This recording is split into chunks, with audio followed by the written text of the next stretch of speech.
What are you thinking? I mean, not right this second, but in your life, what are you thinking? In your quiet moments, when your mind's not preoccupied with the busyness of the day, where does your mind go? What are you thinking?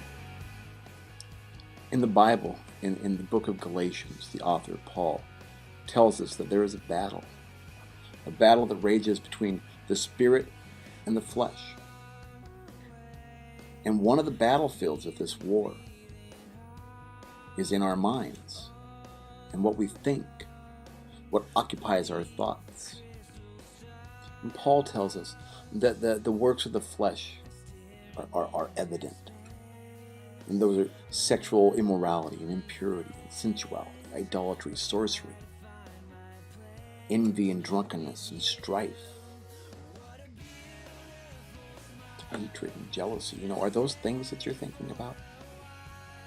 On the other hand, Paul tells us that the fruit of the Spirit, what he calls the fruit of the Spirit, is love and joy and peace and patience and kindness and goodness and faithfulness and gentleness and self-control. And he says, against these things there is no law. So where's your mind go? Does it go to things that are of the flesh? Because we live in a world where there are all sorts of things that can distract our mind. In 2 Corinthians, Paul tells us to take every thought captive. Have you ever known someone that was just so bitter all the time? And you wondered, how does a person get like that? Well, I think it starts one thought at a time. I think that we set ourselves up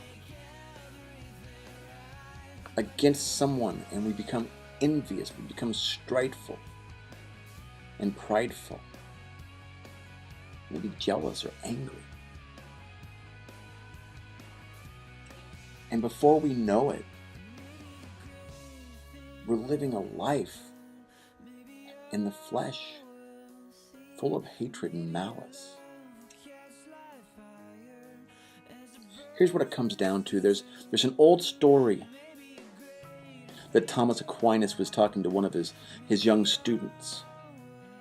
And he said, inside of each of us there are two lions.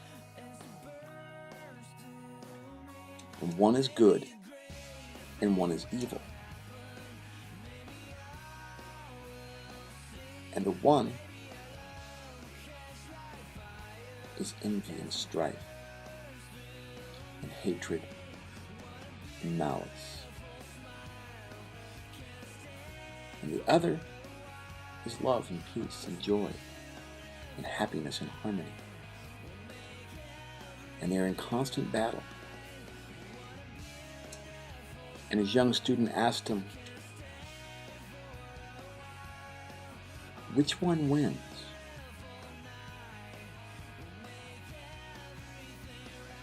And he answered, the one you feed.